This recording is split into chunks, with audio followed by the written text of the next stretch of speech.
buenos días amigos. Estamos con su programa Juntos por tu Salud, programa producido por la Dirección Regional de Salud del Callao, gracias a la Gerencia de Transporte y Comunicaciones del Gobierno Regional del Callao, que se transmite los días miércoles a partir de las 11 de la mañana en vivo y en directo a través de la señal de tvvial.regioncallao.gov.p.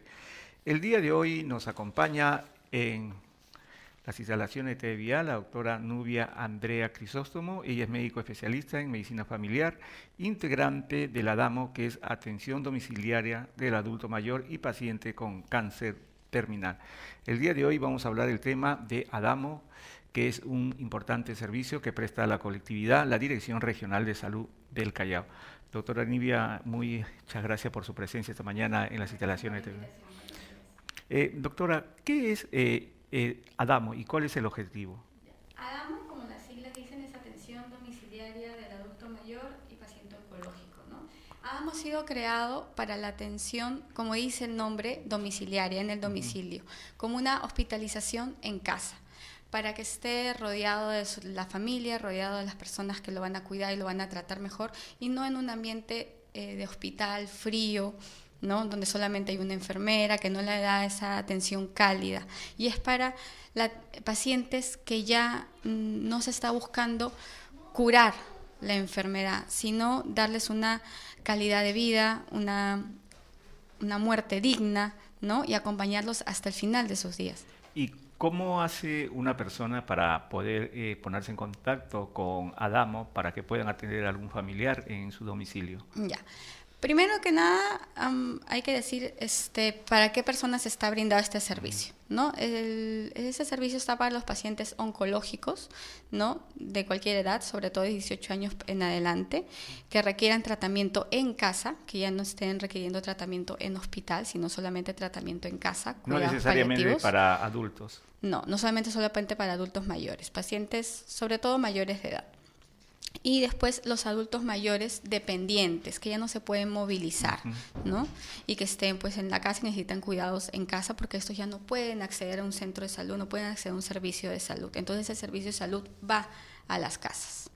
¿Y cómo se ponen en contacto? Se ponen en contacto por medio del teléfono, que es 420-2015, es la central de llamadas, funciona 24 horas al día, los 7 días de la semana, feriados, domingos, ¿no? Siempre hay alguien contestando el teléfono, y entonces según las características del paciente, si necesita una evaluación o una atención en ese momento, ¿no? Se le programará a lo largo del día para que pueda ser atendido. O sea, uno llama del nombre del paciente y en el transcurso del día van para hacer previa evaluación. Se le programa para la evaluación, ¿no? La evaluación médica, a ver si requiere una atención domiciliaria continua, y si no, si es por un caso en particular, se le realiza la atención y bueno, se esperará pues entonces otra llamada. O sea, no es necesariamente que llamas y inmediatamente acude. No. ADAMO no es un servicio de emergencia, ADAMO no es un servicio de urgencia, nosotros atendemos pacientes programados. Entonces nosotros tenemos que, dentro de esa programación que nosotros hacemos diaria, incluimos a las llamadas, ¿no? Siempre dejamos un margen de llamadas porque sabemos que recibimos muchas llamadas en el día, y dentro de esa programación se incluyen las llamadas. No es un servicio de emergencia, no estamos disponibles para atender servicios de emergencia. Dado el caso, si llegamos a la casa de paciente y se presenta una urgencia o una emergencia, podemos resolver en el momento algo y enseguida nos comunicamos con los servicios respectivos de atención de emergencia para poder resolver el problema. ¿Y ADAMO está enfocado solamente en la región Callao? Solamente en la región Callao. Es un programa regional, ¿no? Es una iniciativa del gobierno regional del Callao, entonces solamente ve pacientes que estén en la región Callao. ¿Y los pacientes que pueden atender a ADAMO son necesariamente que no son asegurados o también aquellos que tienen seguro? Sí, ADAMO atiende a todo tipo de paciente, con seguro, con cualquier tipo de seguro, y también personas que no tienen seguro, ¿no? Es una atención gratuita. La atención del profesional no es gratuito. Ahora, nosotros como ADAMO tenemos un convenio con el CIS, dentro del CIS sobre todo con el Fondo FISAL. Entonces, esto nos da la potestad, el poder de brindarles medicamentos e insumos por el CIS a estos pacientes, ¿no? Cosa que no tenemos lastimosamente y lo estamos tratando de implementar con otro tipo de seguros como es salud, ¿no? Quiere decir entonces que el paciente que tiene seguro puede tener la atención, pero más no proveerle los medicamentos, claro, más sí aquellos que tienen seguro integral de salud. Exactamente. ¿Y qué puede hacer una persona que, por ejemplo, que no tiene seguro, es adulto mayor y necesita los medicamentos? Ya. Bueno, nosotros también le brindamos lo que es las pautas y la consejería de cómo acceder al CIS, ¿no? Entonces, primero tendría, ya el CIS felizmente ya no es tan cerrado, que antes solamente era el CIS gratuito, ¿no? Y si no estabas catalogado como extremo pobre, solamente podías. Ahora se puede, pagando un mínimo mensual, se puede acceder al CIS subsidiado. Entonces, ya accediendo al CIS subsidiado, nosotros le podemos ya brindar todo lo que son insumos y medicamentos. Y mientras transcurre ese tiempo, le brindamos la atención, como a todo el mundo, totalmente gratuita. ¿Y hay una gran demanda de personas? Bastante, porque son pacientes que si no los vemos nosotros, nadie más los ve, ¿no? O sea, en el Sistema Nacional de Salud, estos pacientes llegan a las casas porque ya no pueden seguir en el hospital, porque en el hospital se complicarían más, y esto va a responsabilidad ya de los familiares, ¿no? Y a veces familiares sin experiencia, familiares que no saben qué hacer con el paciente, ¿no? Entonces necesitan de todas maneras una atención, que les brindes el apoyo, que les enseñes qué es lo que deben hacer con el paciente. Y no hay personal. Entonces, al crearse este programa aquí en el Callao, podemos llenar ese vacío, llenar ese hueco. Y de hecho la gente está muy agradecida, ¿no? ¿Y solamente es cuidados paliativos, más no curarlos? Sí, son cuidados paliativos. Hay casos, ¿no?, en que a veces nos llaman por adultos mayores que están pues resfriados, tienen algún dolor. En esos casos sí, no solamente vamos por la atención, lo curamos, ¿no? El resfriado, claro. ¿No? Lo tratamos, claro. y ya, ¿no? Hasta otra próxima llamada, porque no son pacientes que requieren un seguimiento en domicilio, sino son pacientes que llaman por una única vez.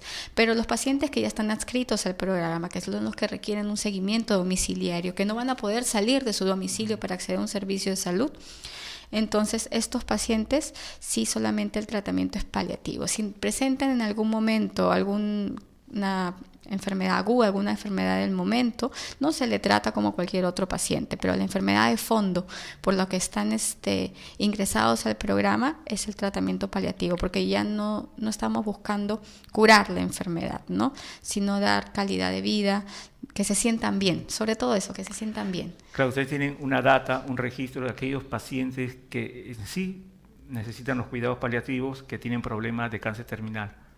Cáncer terminal o adultos mayores dependientes. O sea, que quede bien claro que la gente sepa que ADAMO es para cuidados paliativos, para cáncer terminal a partir de los 18 años, así sean jóvenes, adultos mayores. Sí. Más no es un servicio que va y te va a curar. No.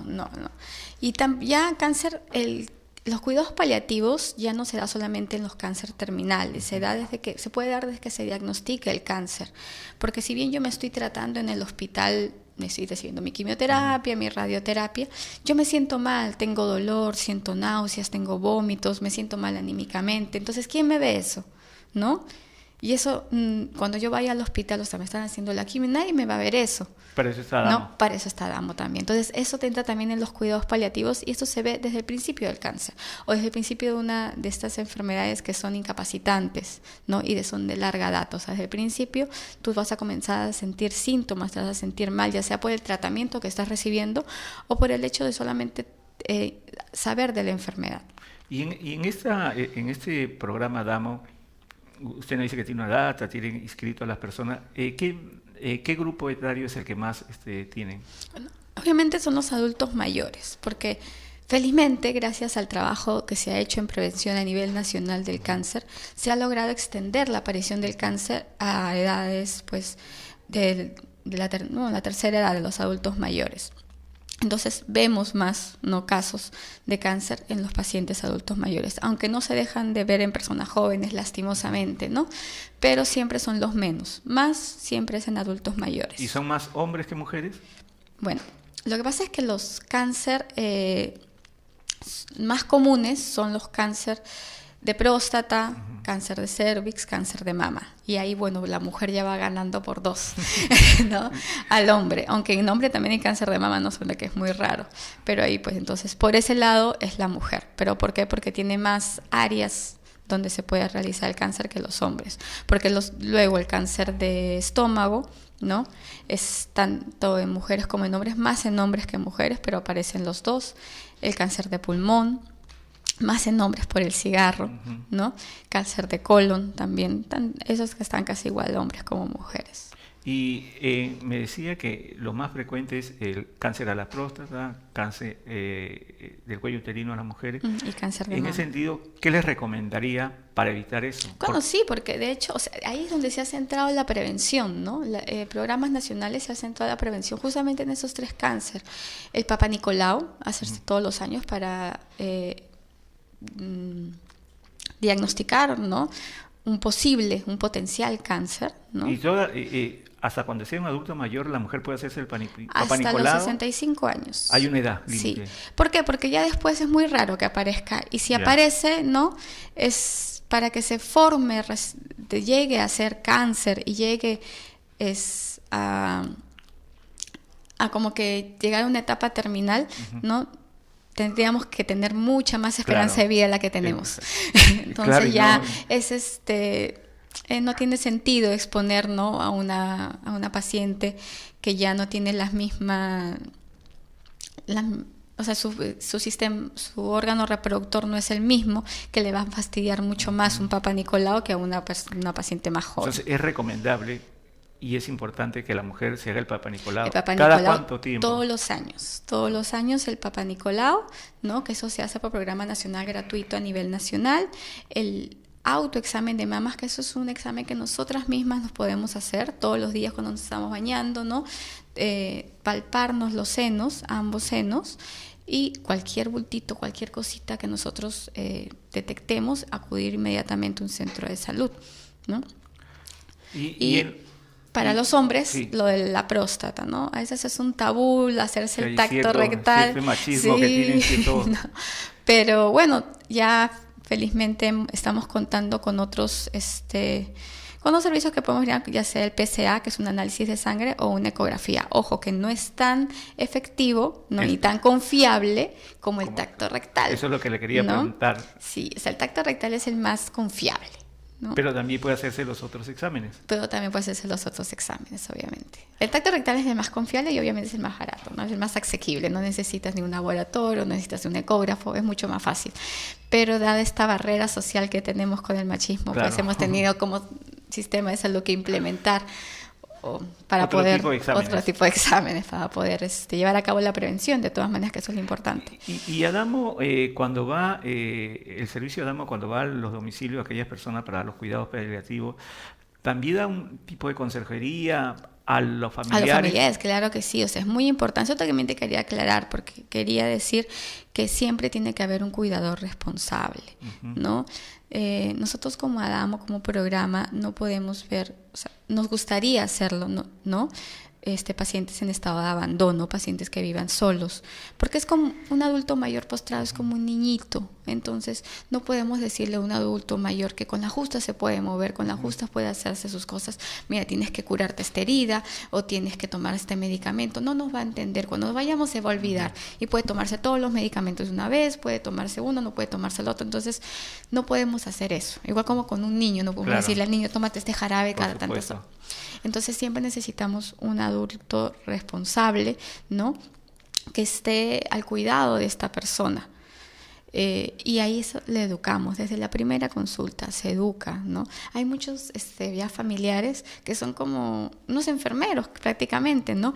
Los inyectan, les cambian la vía, les ponen medicamentos, les hacen las curaciones, ¿no? Usted en ese momento le dan esas lecciones rápidas para que sepan de qué manera tratar al paciente. Paciente por paciente, ¿no? Porque hay pacientes pues que no requieren ciertas cosas, hay pacientes que sí, todo es personalizado. Hay pacientes que están postrados, entonces tenemos que darle consejería sobre el cuidado de la formación de escaras, siempre la consejería nutricional, ¿no? Hay pacientes que tienen sonda, los cuidados con la sonda, qué hacer cuando el paciente se saca la sonda, qué hacer cuando se está jalando la sonda, ¿no? Pacientes con hidratación endovenosa que también manejamos, qué hacer cuando se obstruye la vía, cuándo cerrarla, cómo cambiarle el medicamento, o sea, paciente por paciente, ¿no? Y procedimiento por procedimiento. Tampoco si lo atiborramos de todo al mismo tiempo lo vamos a confundir. Claro, pero en ese sentido es importante entonces que haya una persona que pueda ser como el nexo entre ustedes para que el paciente, los cuidados paliativos sean efectivos. Y la atención psicológica también, porque sabemos que esta tarea de ser cuidador de un paciente que al final pues va a fallecer ahí en la casa, ¿no? Claro. Es difícil y es bastante fuerte. Si uno como personal de la salud que no tiene un vínculo familiar, un vínculo afectivo con el paciente resulta difícil, mucho más un familiar. Entonces tenemos que darle el apoyo no necesario para que el paciente pueda a veces entender, ¿no? Entender el proceso que está pasando el paciente y el familiar, ¿no? ¿Cuánto tiempo tiene ya de creado más o menos Adamo tiene 4 años, desde el 4 de marzo del 2013. Sé que Adamo ganó un concurso hace 2 años. Sí, hace 2 años de innovación en atención en salud, porque fue un programa, bueno, ahorita ya hay otro programa, ¿no? Pero fue en su momento pues el programa pionero a nivel nacional. A nivel nacional. No lo tiene ni siquiera ni de salud, ni algunas clínicas. Salud tiene un programa parecido, ¿no? Que es lo que es el PADOMI, que ven también atención domiciliaria, ¿no? Pero un programa así como lo que es Adamo, ¿no?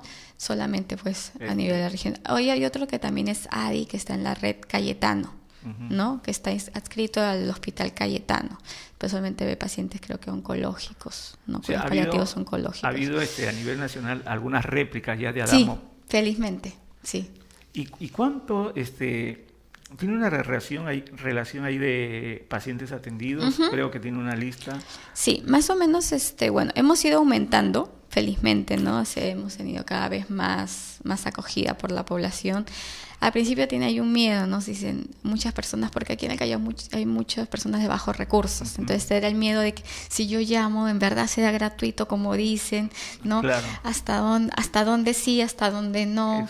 ¿No? ¿Será que vienen? ¿Será que no vienen? Ya creo que la gente se ha comenzado a dar cuenta y nos conoce y saben que nosotros vamos, saben que la atención que damos es gratuita, saben que la atención que damos es buena, es empática, ¿no? Porque tú a veces tienes que ir y hablar. A veces más que dar un medicamento es hablar y hablar con el familiar, con los pacientes, hacerlos que se sientan bien. Darle una seguridad. Entonces hemos aumentado, ¿no? Estábamos en un comienzo más o menos 400 atenciones domiciliarias al mes, ¿no? Ahora ya estamos en un promedio de 700 atenciones al mes. ¿Y en dónde se concentra más la labor de Adamo? ¿De qué lugar del Callao es donde más llama? Del mismo Callao, del centro del Callao. Centro del Callao. Sí. ¿Y los lugares como Ventanilla? Tenemos de hecho por la cuestión de la lejanía una unidad solamente para ver la zona de Ventanilla, ¿no? Pero a veces, bueno, en Ventanilla hay muchos lugares donde no llega, ¿no? La señal de teléfono, claro. no tiene, por ejemplo, señal de televisión. Hay muchos lugares más de extrema pobreza, por lo que a veces es difícil la difusión, pero se ha logrado bastante. Te cuento una anécdota. En un desfile que hubo ahora de un colegio, salieron los niños del colegio, habían hecho un carrito de papel de Adamo y habían salido pues desfilando. Mira, qué bonito. Y eso muestra la acogida que se tiene, ¿no? Que tanto hasta ya lo muestran en sus desfiles, ¿no? Qué bien, y de una manera ir concientizando a los niños desde pequeños. Claro, y salía con el número todavía 420-2015. El número es 420-2015, sí, que es el teléfono de para llamar, la central para cualquier actividad, cualquier situación de cáncer que tenga la familia. Y obviamente, como vemos pacientes con un diagnóstico previo de cáncer, necesitamos algún documento que diga qué tipo de cáncer tiene, ¿no? Y qué tratamiento está recibiendo, ¿no? Porque no la mente es débil, ¿no? Si nosotros solamente vamos a decir, pues una persona viene y dice, sí, tengo cáncer tal estadio, cáncer tal, a veces uno se confunde, a veces, ¿no? Entonces necesitamos un documento que nos explique bien el tipo de cáncer, qué tratamiento recién, para poder brindarle una mejor atención. Y Adamo, esta atención domiciliaria del paciente adulto mayor y oncológico, creo que así es el nombre, no solamente que me dice que es en el centro del Callao, han tenido que ir a algunos lugares donde no los hayan podido atender o puede haber sido una falsa alarma. Bueno, hemos ido, ha habido pacientes, ¿no? Eso sí, eso siempre ocurre. Ha habido lugares en que hemos ido y era por atenciones, ¿no? Y al final el paciente ya estaba fallecido, lo que querían era que hagamos el certificado de defunción porque era una muerte dudosa, ¿no? Claro. Cosas así, ¿no? Eso uno está expuesto y siempre puede pasar, pero es lo menos. La mayoría de pacientes, ¿no? Y ahora al final somos un servicio que siempre vamos a estar ahí, entonces yo creo que ya la gente ha tomado conciencia y no juegan con ese tipo de cosas, ¿no? Me decía que esta atención más que todo es cuidados paliativos, no es de ir y curarlo, sino tratar, podría decirse de una manera, de una muerte digna al final, aquella persona que tiene un cáncer terminal. Claro. Cuando una persona en esas circunstancias en que ustedes han ido fallece, ¿hay alguna persona que va y puede darle consuelo? Usted me decía, sí, nosotros espiritual, claro, emocional. Nosotros vamos, ¿no? Ya como nosotros siempre vamos, porque la atención es como un hospital. Uno necesita así tú no quieras que el médico te vea hoy, te ve, porque no necesita saber cómo está el paciente. Entonces, como esto es una hospitalización en casa, nosotros tenemos un periodo de que más o menos cada 3 o 4 días debemos ir a ver al paciente, a ver cómo sigue. Así el paciente se sienta bien, ¿no? Por lo menos ir, ver cómo está. Un seguimiento siempre, ¿no? Entonces, cuando ya uno llega a formar un lazo fuerte con la familia, y obviamente cuando fallecen, nosotros vamos, ¿no? Tanto para hacerle la parte administrativa, que es el certificado de defunción, a veces quitarle las vías, quitarle la sonda, quitarle lo que le habíamos puesto al paciente, como también a consolar a la familia, ¿no? Hablar con la familia, hacerles entender, ¿no? Aunque esto también se hace durante todo el proceso. Es una labor integral. ¿Y cuántos profesionales está compuesto el Adamo? Bueno, somos 8 médicos, ¿no? Un especialista en oncología, yo que soy la especialista en medicina familiar, médicos generales, licenciada en enfermería, ¿no? Que con experiencia de cuidados paliativos. Y también contamos con el apoyo de las redes de salud que nos brindan pues, los psicólogos, nutricionistas para atender a casos específicos. ¿Este es el único número que hay, el 420-2015? Sí, esa es la central de llamadas. ¿Hay una persona perenne? Sí, hay una persona perenne las 24 horas del día, los 7 días de la semana. De igual manera se podrían acercar, ¿no? a la direza, no los familiares, ¿no? Al área de Adamo, y nosotros con gusto los atenderemos, le daremos toda la información respectiva, ¿no? Y le programaremos la cita al paciente. No necesariamente por teléfono, si está cerca puede acercarse. Claro, o sea, por teléfono es lo más fácil, lo más cómodo para los pacientes, ¿no? Aparte porque es difícil dejar al enfermo ese solo. Pero en todo caso, si pueden ir ahí a la direza, con gusto los atendemos. Bien, vamos a hacer un breve corte comercial y vamos a retornar con la doctora Nidia Andrea Crisóstomo de Adamo para continuar el día de hoy con el programa Juntos por tu Salud.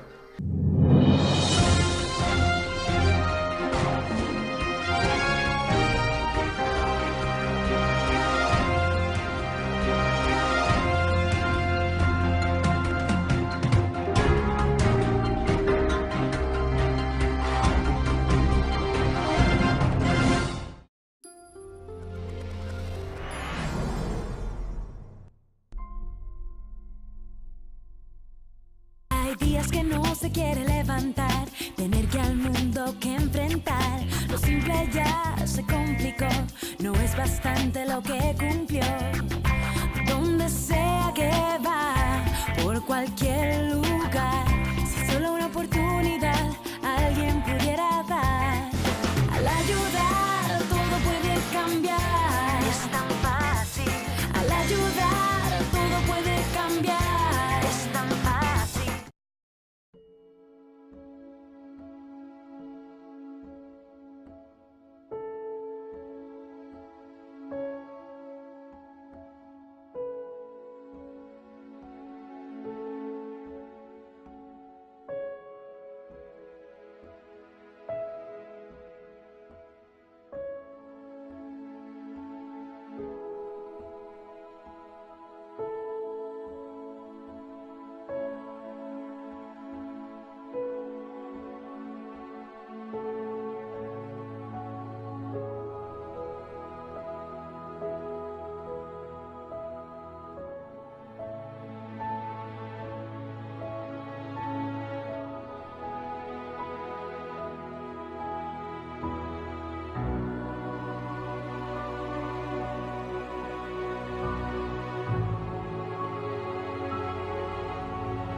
¿Cómo están? ¿Qué hay de nuevo? Hola, hijo, ¿cómo está? ¿Se toma una, hija? No, gracias. Cuando voy a manejar no me tomo ni una.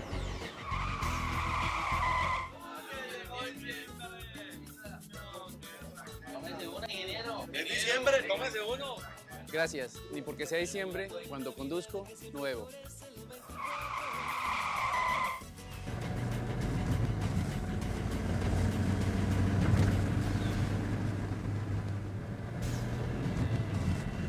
Así tenga mucho afán, es mejor conducir con prudencia.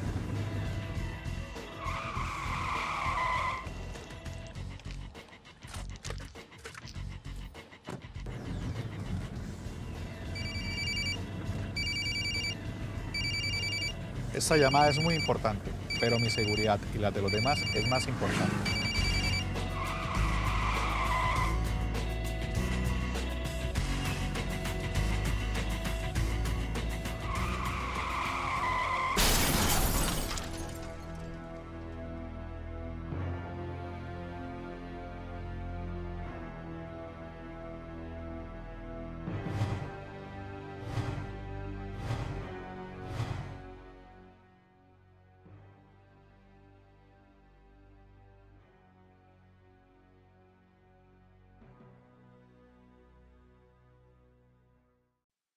Historia del casco.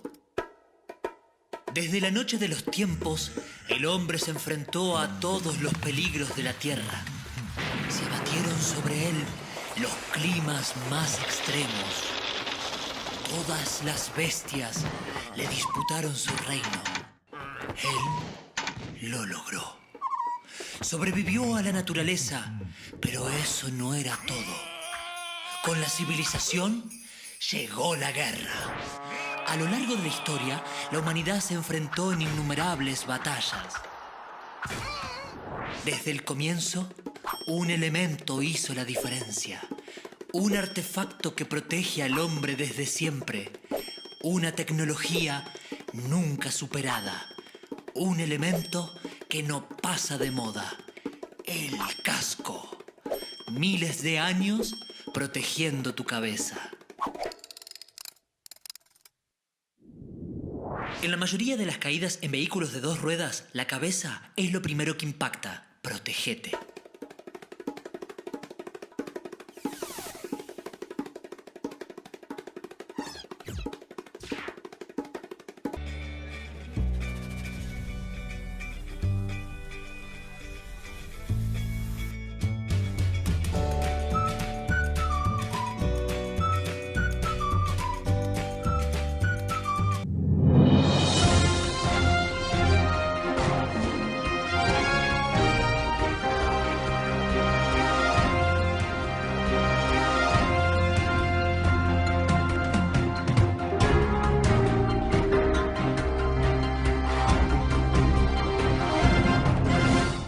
Estamos de regreso con tu programa Juntos por tu Salud. En el anterior bloque estuvimos con la doctora Nubia Andrea Crisóstomo, médico especialista en medicina familiar, integrante de la ADAMO, y hablamos sobre la atención domiciliaria de adultos mayores y pacientes con cáncer terminal, recordándoles que el número de ADAMO es el 420-2015. En este segundo bloque estamos con la ingeniera Liz Rocío Chuquihuarque Villa. Ella es integrante de la Dirección de Saneamiento Básico, Higiene Alimentaria y Zoonosis.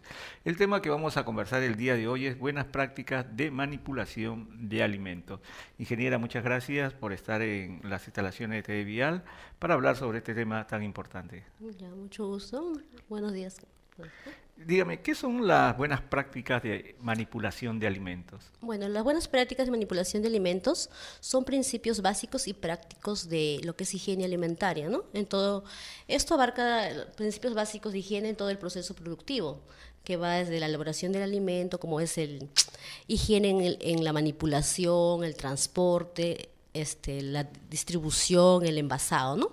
Con el objetivo de garantizar que estos alimentos no causen daño al consumidor, ¿no? Además, también aplicando las buenas prácticas de manipulación, se garantiza también que no haya mucha pérdida de producto, porque ya estos no van a ser afectados por los contaminantes, ¿no? Además que garantizamos que estos productos sean inocuos. ¿Y qué para nuestros televidentes ¿Inocuos en qué sentido? Inocuo, como la palabra lo dice, que no va a causar daño. Son productos que han sido elaborados en condiciones higiénicas y sanitarias, ¿no? Adecuados, en óptimos, bajo óptimas condiciones higiénicas, ¿no? Y de óptimas, además que estos no van a causar daño al consumidor. Cuando el consumidor lo consuma, estos no vamos a tener la seguridad que no nos va a causar daño o enfermedad. ¿Y de qué manera se puede prevenir la contaminación de alimentos? Aplicando como decíamos, aplicando las buenas prácticas de manipulación de alimentos, que ahí en esto se aplica, por ejemplo, lavándonos las manos diariamente, con baño diario, no usar productos químicos, ¿no? Por ejemplo, como dijimos, ya entrando en esto, diríamos que, por ejemplo, en un ambiente donde se va a producir alimentos, tenemos que tener cerca, productos químicos no podemos tener cerca, hay que tenerlos separados, en un estante separados, hay que evitar usar la madera, porque esto puede generar astillas, ¿no? Uh-huh. Y además la persona tiene que ser bien higienizada, usar una toca, no usar aretes que puedan caerse en el alimento, uñas cortas, y muy importante el lavado de manos continuo, ¿no? Y un adecuado lavado de manos consiste también en lo que es usar el jabón y el alcohol. Estas buenas prácticas de almacenamiento, de manipulación de alimentos, ¿está dedicado para todo tipo de comercio que vende comida o para determinados restaurantes, en los mercados, en los ambulantes? Las buenas prácticas va abarcado a todo tipo del comercio, ambulatorios, de restaurantes, hasta para lo que es la industria. ¿Y de qué manera se fiscaliza o están yendo constantemente para ver si se utilizan las buenas prácticas de manipulación de alimentos? ¿De qué manera usted fiscaliza o ven que se empleen esas buenas prácticas de manipulación de alimentos en los restaurantes, en los mercados o en el comercio ambulatorio? Bueno, esto es básicamente, nosotros vamos en visita en forma inopinada a hacer la vigilancia sanitaria y ver en qué condiciones se están elaborando.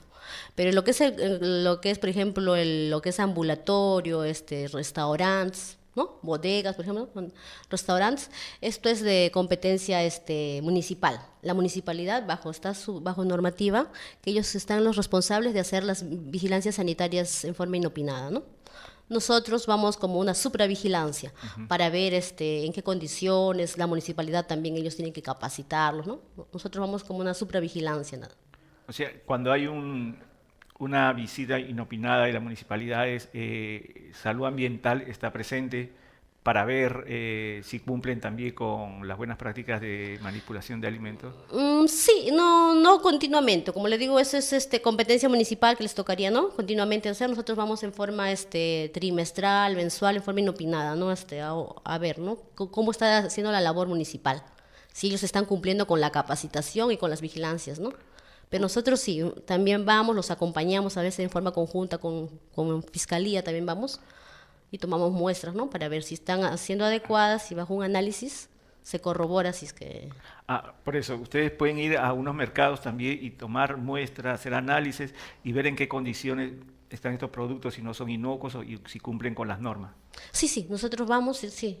¿Y en qué parte mayormente del Callao puede haber esos problemas? Me supongo que no se emplee la buena manipulación de alimentos. Básicamente un problema es donde no hay agua potable. A veces es zona un poco de Ventanilla, Pachacute, en mi Perú, donde a veces no tienen agua potable todo el día, donde la mayor incidencia, ¿no? Incidencia a veces de mayor contaminación, ya que no hay un adecuado lavado de manos, las verduras no lo están desinfectando bien, no hacen una adecuada limpieza de sus cocinas, de sus mesas, ¿no? Y respecto al comercio ambulatorio, ¿ustedes dan en algún momento alguna charla, alguna capacitación para que puedan manejar bien y manipular bien los alimentos? Claro, nosotros damos a solicitud de parte. Cuando ellos nos solicitan, o a veces formamos un grupo también, por ejemplo, el grupo de vaso de leche, ¿sí? Vamos y les dictamos charlas. Los reunimos, ¿no? Con la municipalidad hacemos un grupo y les damos las charlas. O a veces solicitud de parte, cuando ellos nos solicitan, hacen llegar su carta pidiendo, ¿no? Ya en forma personal, capaz vamos a los restaurantes. ¿Y de qué manera puede ser perjudicial para la salud si no se hace una buena manipulación de alimentos?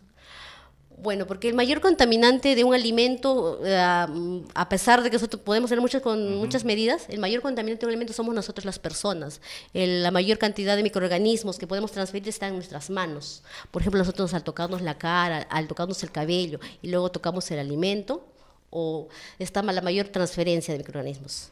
Entonces, si nosotros no tomamos la medida, pues esto, ¿no? La carga microbiana que tenemos en un alimento, nosotros al transferirnos con nuestras manos, elevamos la carga microbiana. Este alimento no ser conservado adecuadamente va a crecer exponencialmente, ¿no? Va a crecer una carga microbiana muy alta, donde cuando la persona lo consuma, le va a causar un daño, una enfermedad, ¿no? Una intoxicación alimentaria, una ETA, como se dice, enfermedades transmitidas por alimentos, y puede causar hasta la muerte, ¿no? ¿Y qué tipos de peligros hay? Hay 3 tipos de peligros. Tenemos los peligros físicos, a veces, por ejemplo, las maderas, las astillas, ¿no? A veces un arete, ¿no? Que se nos pueda caer. Los peligros químicos, que también tiene que ver con los desinfectantes, ¿no? Que los podemos tener cerca del alimento, eso se puede causar un derrame. O lubricantes, ¿no? Porque hemos ido a locales donde tienen el alimento y al costado está a veces hasta gasolina, está productos químicos que si hay un derrame, pues el producto se va a contaminar, ¿no? Y el principal peligro es el peligro biológico, que ahí tenemos los virus, los microorganismos, los mohos, ¿no? ¿Y qué hacen cuando han hecho una visita inopinada, han tomado muestra y dan los análisis, y los análisis salen positivos de algún tipo de microbio, microorganismo? ¿Qué es lo que hacen? ¿Cuál es la tarea a seguir? ¿Cierran ese local? ¿Le comunican a la municipalidad? Bueno, hay que hacer, sí, generalmente cuando vamos a tomar las muestras de alimentos encontramos 2 tipos de microorganismos. Encontramos uno que es el aerobios, que es muy común porque el alimento no lo están guardando adecuadamente. A veces uno prepara con muchas horas de antelación el alimento. Por ejemplo, lo voy a vender a la 1 y a las 11 ya lo tengo y lo dejo al medio ambiente. Entonces, hay un microorganismo que crece ahí, es lo que es el aerobios. Es porque esta persona no lo está conservando adecuadamente, ¿no? Y lo otro es los coliformes, la falta de higiene. Nuestra medida que hemos tomado nosotros es simplemente, bueno, básicamente la municipalidad es la que sanciona. Como digo, que es competencia municipal, nosotros le informamos, y ya la municipalidad a veces tiene a lo que es, a veces, si hay otros índoles, según su raza, la municipalidad los tienen a cerrar, ¿no? A clausurar, ¿no? O los multa. Y lo básico ahí nosotros lo que incidimos es la capacitación, incidir en el personal que aplique las buenas prácticas, ¿no? ¿Y cuál es el atuendo real que debe tener una persona que expende alimentos, que manipula alimentos? Bueno, es importante que la persona que prepare el alimento tenga el cabello recogido, no use aretes, alhajas, anillos, pulseras, ¿no? Y se cubra bien el cabello para evitar que pueda caer el cabello sobre el alimento. ¿Con qué se debe cubrir el cabello? ¿Hay algo especial? ¿Con una gorra, un sombrero? ¿Qué es lo que hay una que se dice, es tipo una redecilla o una toca. Ya. Eso lo encontramos en cualquier farmacia, es lo que son las enfermeras también, unas tocas. Y ya hay un lazo bucal para taparse, ¿no? Y es muy importante recalcar que en el lazo bucal tiene que cubrir la nariz, ¿no? Ya. Que a veces encontramos que lo cubre solamente la boca. El naso bucal y la indumentaria, de preferencia se recalca que tiene que ser color blanco, ¿no? Un mandil, ¿no? Un mandil o un guardapolvo que sea color blanco para ver en ahí la limpieza, ¿no? Y eso es para todo tipo de restaurantes, comidas que venden en los mercados e incluso a las personas que hacen comercio ambulatorio. Sí, la normativa, como le digo, para cada hay una normativa, pero sí recalcan que tiene que tener una indumentaria. La indumentaria, el cubrecabello y la indumentaria del color, ¿no? En el caso del restaurante, la norma dice claramente que tiene que ser blanco, ¿no? Uh-huh. En otros dicen que tienen que ser claros, ¿no? Pero tiene que ser una indumentaria que lo proteja el pecho, toda esa parte, que sea color clara, blanca, de preferencia. ¿Y hay algunos alimentos perecibles que son más comunes? Claro, los alimentos perecibles donde crece la mayor carga microbiana son los alimentos de alta humedad proteicos, ¿no? Por ejemplo, la leche, las carnes, que esos son alimentos que necesariamente, ni bien lo compramos, lo tenemos que tener bajo condiciones de refrigeración, ¿no? O sea, inmediatamente los abre y lo que se utilice se guarda en la refrigeradora. Sí. No solamente esos tipos de alimentos, también hay verduras o frutas que también pueden estar refrigeradas. Sí, o sea, las verduras deberían estar refrigeradas, ¿no? Por ejemplo, en nuestro refrigerador tenemos un área que es para verduras, Claro. que está por los 5 grados, o ¿sí? O un poco más, 8 grados, tienen que estar refrigerados. Pero lo que son alimentos de alta humedad proteicos, como son las carnes, lácteos, ¿no? Por ejemplo, también tenemos los bodines, todas esas cosas, tenemos que tenerlos refrigerados. ¿Por qué esto? Porque a temperaturas ambientes los microorganismos crecen muy rápidamente. Entonces, nosotros, una forma de preservar y mantener que nuestro producto no se contamine y crezca los microorganismos exponencialmente es refrigerarlo. Hay que recalcar que la refrigeración no elimina la carga microbiana, solamente la mantiene, ¿no? Evita que siga aumentando la carga microbiana, ¿no? ¿Y de qué manera un usuario, un cliente que va a un restaurante o va a un mercado donde expenden comida, cómo puede hacer para ver si realmente en ese lugar se preparan los alimentos de la manera adecuada, cumpliendo las normas higiénicas? ¿Cómo puede hacer? Porque mayormente las cocinas están escondidas, están en un lugar aparte. O uno tiene que tener la seguridad si es que deberá, en todo caso, algún certificado que muestre que ese lugar que venden comida cumple con las normas correctas de manipulación de alimentos o registro sanitario. Bueno, lo que es registro sanitario, eso solamente son para alimentos industrializados, ¿no? Todo alimento, cuando vamos a una bodega a comprar un alimento que es industrializado, lo primero que tenemos que ver es que tenga registro sanitario, ¿no? Eso hay que chequearlo y ver el lote, fecha de producción que estén vigentes. ¿Cómo nosotros nos garantizamos a ir a un local a consumir? Bueno, ahora están muy comunes que los restaurantes ya tengan un poco más visual la cocina. Uh-huh. Ahora ya están sacándolo, ¿no? Porque cada uno ya, para que vea, ¿no? Cómo preparan. La verdad, ahorita no. Antes sabía lo que era, elegían un restaurante saludable, ¿no? Tenían ellos un logo, ¿no? Claro, nosotros un sticker que te garantizaba. Que garantizaba que ese local ha pasado por supervisiones, claro, ¿no? Y que han salido óptimas sus condiciones, ¿no? Entonces, ahora pues no se está haciendo eso, no se está llevando un seguimiento, pero bueno, cuando vamos hay que ver solamente al mozo, al cocinero, que podemos ver si tienen una adecuada indumentaria y como le digo, consumir ahí alimentos básicamente que sean cocinados, ¿no? No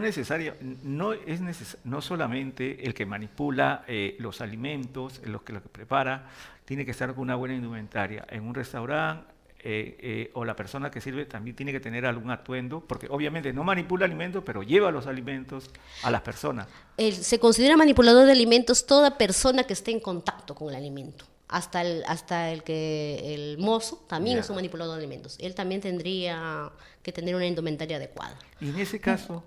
Bueno, en eso justo iba a decir que, bueno, ahora así nadie usa, nunca vamos a ver un mozo con una toca, ¿no? Me parece que no es muy pero bueno, pero tenemos que verle que estén limpios, el uniforme que estén usando que sean limpios, que tengan zapatos cerrados, ¿no? Y que tengan uñas cortas, tal vez fijarnos, ¿no? Que no tengan muchos anillos, ver la limpieza que podemos ver, ¿no? Externamente del personal. Y si eso no ocurriera, a una persona, ¿qué puede hacer? Si va a un restaurante y ve, por ejemplo, que no cumplen con las normas de la manipulación de alimentos, no tienen la indumentaria necesaria, el que sirve la comida, el que te alcanza la comida tampoco. Uno como usuario, ¿qué debe ser? ¿Hay alguna norma? ¿Hay alguna forma de poder ir y decir, mira, ¿sabe qué? Este restaurante no cumple con lo que dice las normas? Bueno, uno es ir a presentar una carta a la municipalidad, ¿no? Diciendo que haga una visita, o también a la misma DIRESA, ¿no? Lo que es la salud ambiental, hacer llegar un documento pidiendo ir a visitar a ese local, ¿no? Por ejemplo, si ha encontrado, ha comido en un local y te ha causado daño, ¿no? Ir a presentar un documento, referencia, ¿no? Nosotros vamos a ese local, tomamos muestra del alimento y hacemos la inspección, ¿no? Pero la manipulación de alimentos no solamente tiene que ver para aquellos que venden comida, sino obviamente que eso también se puede trasladar a la casa. Claro, esto es básicamente, todo eso de lo que estamos hablando es básicamente tener la conciencia en nuestras casas también, lavarnos continuamente la mano. Por ejemplo, por eso, la mayor incidencia y algo muy económico y algo que asegura que un alimento esté en buenas condiciones es lavándonos la mano adecuadamente. Y como les digo, no hay que olvidarnos el jabón y el alcohol, es básico. Y bueno, ya lo otro capaz no vamos a usar en nuestra casa una indumentaria, para tener un mandilito, ¿no? Y amarramos bien el cabello, ¿no? Todo eso. Hay una norma que te indica cómo deben manipularse los alimentos. ¿Hay alguna ley, algo que pene las infracciones cuando no se cumple con esta? Claro, las normas, al inicio, las normas te dicen cómo tiene que ser, ¿no? el área adecuada donde se va a elaborar el alimento, cómo tiene que ser el personal, la capacitación que te debe recibir, y en la parte posterior te dice cuáles son las sanciones, multas, ¿no?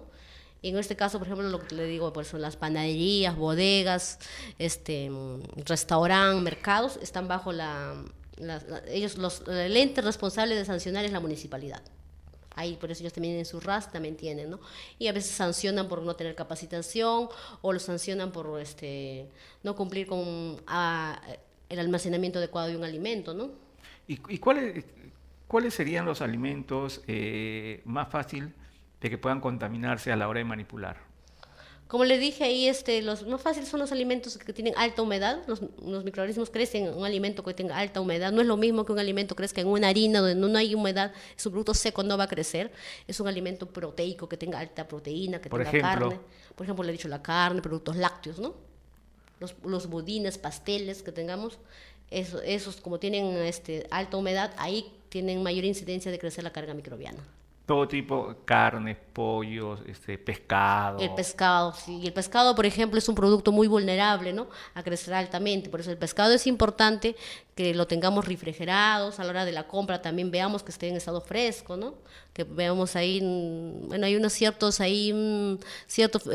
una inspección sensorial que se hace al pescado, ¿no? Para ver, ¿no? Uh-huh. Por ejemplo, que es a la hora del tacto, que se hunde y se levante bien, que los ojos sean brillantes, las agallas rojizas, ¿no? Ese es el pescado donde mayor incidencia hay, porque ahí hay toxinas que nos pueden hacer daño, ¿no? Y puedan causar un problema más rápido de estado de salud. Aquellas personas que venden este tipo de alimentos con alto grado de humedad, como usted dice, pollo, carne, pescado, también tienen que tener una indumentaria, también tienen que saber manipular este tipo de alimentos. Sí, claro, todos tienen que usar la indumentaria adecuada, un mandil, algo que lo proteja, y otro, no tocar mucho el alimento, pues, ¿no? Evitar tocar mucho el alimento. Ni aquellos vendedores, los que venden, que uno compra pescado, compra pollo, y veces que manipula, agarran el dinero. Sí, pues ese es un problema. Lo único que ahí, un poco, como le digo, el pescado es el más vulnerable, porque a veces el pollo, la carne, seriamente lo sometemos a cocción. Ahí con la cocción nosotros eliminamos la carga microbiana. En cambio, el pescado a veces tenemos a comerlo un poco crudo, ¿no? Claro. El ceviche, por ejemplo, el limón, eso no garantiza que se elimine la carga microbiana. Por ejemplo, lo que garantiza que un alimento elimine su carga, el peligro disminuye es con una cocción. Y bueno, el pollo, la carne son productos que se van a cocinar, ¿no? Y aparte de eso, que lo importante es la higiene para a la hora de manipular los alimentos. Sí, ese es básico. Como le digo, el mayor contaminante de un alimento, el ente mayor contaminante de un alimento somos nosotros, las personas. Y eso lo transferimos en nuestras manos, ¿no? En nuestras manos. Por eso es importante y siempre se recalca el lavado de manos. A la hora de manipular en nuestras casas, donde estemos, siempre lavarnos la mano. Después de ir a los servicios higiénicos, antes de manipular el alimento, ¿no? Y la Dirección de Saneamiento Básico, Higiene Alimentaria y Zoonosis, ¿cumple alguna labor de prevención, de charlas? No, como usted me dice, que esa labor mayormente compete a las municipalidades, pero ustedes, como prevención... No, el ente municipal es el que sanciona. Nosotros a veces, no, pero sí, nosotros vamos y damos las charlas de capacitación. La municipalidad siempre nos están solicitando charlas de capacitación, o los mismos vendedores, los expendedores nos piden, nos piden, hacen llegar un documento pidiendo, ¿no? Y les dan charlas, le dan sí. Capacitación, le dan pero al final les dan algún tipo de certificado, algo que certifique que esa persona ha recibido este tipo de charla, claro, y sí. está apta para la manipulación de alimentos, la correcta forma de manipular. Sí, se les da un certificado de manipulación de alimentos, ¿no? O de acuerdo, a veces piden también otros temas, ¿no? Almacenamiento, ¿no? Piden otros temas, pero sí, se les da las charlas, se les da una constancia. Pero hay que recalcar siempre el personal que no solamente es ir a asistir a una charla, sino que lo aplique. Nosotros también cuando vamos a una inspección, a veces una persona nos muestra, no, yo tengo mi capacitación, pero no solamente es que yo reciba la capacitación, sino que yo lo aplique. Y en ese sentido, ¿hacen algún monitoreo las municipalidades o ustedes? Sí, o sea, después, como le digo, vamos en forma inopinada, o a veces volvemos a locales que hemos visto que han estado en muy malas condiciones, hemos vuelto, ¿no? Para ver, ¿no? Cuáles son las mejoras que se le da. Porque se les un documento, un acta, donde se le deja todas las observaciones, ¿no? O las faltas que están cometiendo, y se queda que se vuelven 10, 15 días, ¿no? Y a veces volvemos de un mes, 2 meses, ¿no? Porque es algo inopinado para ver cómo está trabajando. Y algo muy importante, la persona que manipula alimentos, que prepara los alimentos, tiene que tener algún registro sanitario. Puede ser que esa persona esté enferma, sufra de algo. Lo que se está pidiendo ahorita es un control médico. Que esa persona, el administrador del local, ¿no? Ya en un mercado los mismos responsables tengan un control médico, ¿no? Que eso van a un hospital, a un centro donde sacan un certificado médico. Porque eso es importante, que la persona sea sana, la que va a hacer la manipulación de alimentos, no solamente que cumpla con las normas de tener el atuendo, las uñas cortadas, lavarse las manos. Sí, eso sí es básico, o sea, la salud de la persona tiene que, de ahí se empieza, ¿no? Pero sí, nosotros vamos, esto de la municipalidad o los hospitales están otorgando esos permisos, ¿no? Y cuando van y hacen las visitas inopinadas, también hay algunas características que deben tener la cocina, el lugar donde se manipulan los alimentos. Lo que es lo primero que se ve es la limpieza, ¿no? A veces vemos, por ejemplo, básicamente es la limpieza, ni bien llegamos a un local tenemos que ver la limpieza del piso, las paredes, ¿no? Por ejemplo, yo lo he limpiado, pero encontramos telarañas. Como digo, la telaraña no es de un día para otro, entonces empezamos con la limpieza, que sea limpio diariamente. A veces el techo se le va semanal, pero hay que ver una limpieza diaria. En lo que es la cocina es la distribución de la comida. Por ejemplo, vamos a las refrigeradoras, vemos que no tengan alimentos crudos y cocidos juntos, que los alimentos estén bien cubiertos, por ejemplo, las cremas, alimentos preparados que se guarden en tupper bien tapados, rotulados, ¿no? De qué fecha son. Eso vemos lo principal cuando vamos a una cocina, ver la distribución de los alimentos y la limpieza del local. Tiene que tener siempre un refrigerador, un lugar donde guardan los alimentos. Generalmente en lo que es el restaurante sí tienen que tener, como le digo, una forma de prevenir la alta contaminación es que el alimento esté refrigerado. Eso es lo básico. Es básico que tener una cadena de frío de un alimento. ¿Y ha habido sanciones o cierre de algunos establecimientos que venden comida? Sí, claro, por supuesto. Nosotros vamos, como le digo, con la municipalidad, o a veces cuando hemos sido informados, vemos un local en muy malas, informamos inmediatamente a la municipalidad para que lo cierren, ¿no? Pero cuando vamos en forma conjunta con la municipalidad, nosotros recomendamos a veces que se cierren, ¿no? Cuando no están cumpliendo con las condiciones higiénico-sanitarias. ¿Y esas inspecciones que hacen ustedes para ver si cumple con las labores higiénico-sanitarias, las hacen básicamente en lo que es el Callao, centro, o van a lugares alejados? Porque a veces, por ejemplo, hay lugares donde ni siquiera se sabe de qué procedencia pueden ser los alimentos. Sí, o sea, básicamente sí vamos a lo que es toda la parte urbanizada, pero hemos ido a lo que es Pachacuti, en mi Perú, Ventanilla. Ahí, bueno, yo básicamente he estado más trabajando en esa zona, en lo que es Pachacuti, Ventanilla, mi Perú. Vamos a los locales, a los restaurantes, y también nos hemos ido a capacitar.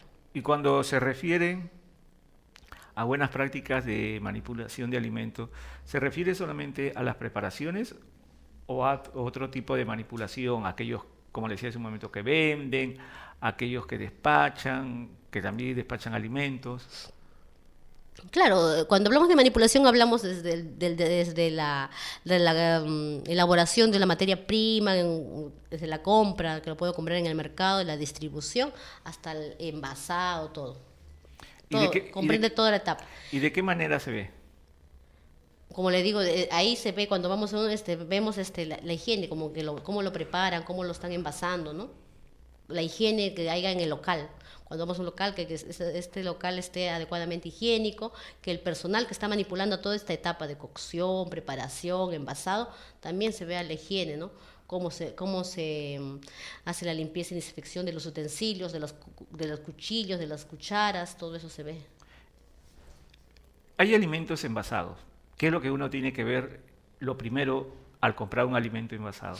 Lo primero, cuando vamos a una bodega o un local, comprar un alimento envasado que está industrializado, por ejemplo, tenemos leches, ¿no? Jamones, cosas así. Lo primero que se ve es que este producto tenga un registro sanitario, que tenga un lote, fecha de vencimiento vigente, ¿no? Es básico eso. Y si no lo tuviera, ¿qué debe hacer en ese momento el usuario? ¿Llevarlo a la direza, a la municipalidad? ¿Dónde va? Bueno, en este caso, cuando tiene registro sanitario, básicamente no traen a la direza, ¿no? ¿Y ustedes son los que le trasladan luego a la municipalidad? No, en caso de productos industrializados nosotros hacemos una vigilancia, ¿ya? Una vigilancia, tenemos nuestra competencia y se comunica directamente con Digesa. Vamos a hacer inspección al local donde lo han elaborado el producto y se hace un informe a Digesa, ¿no?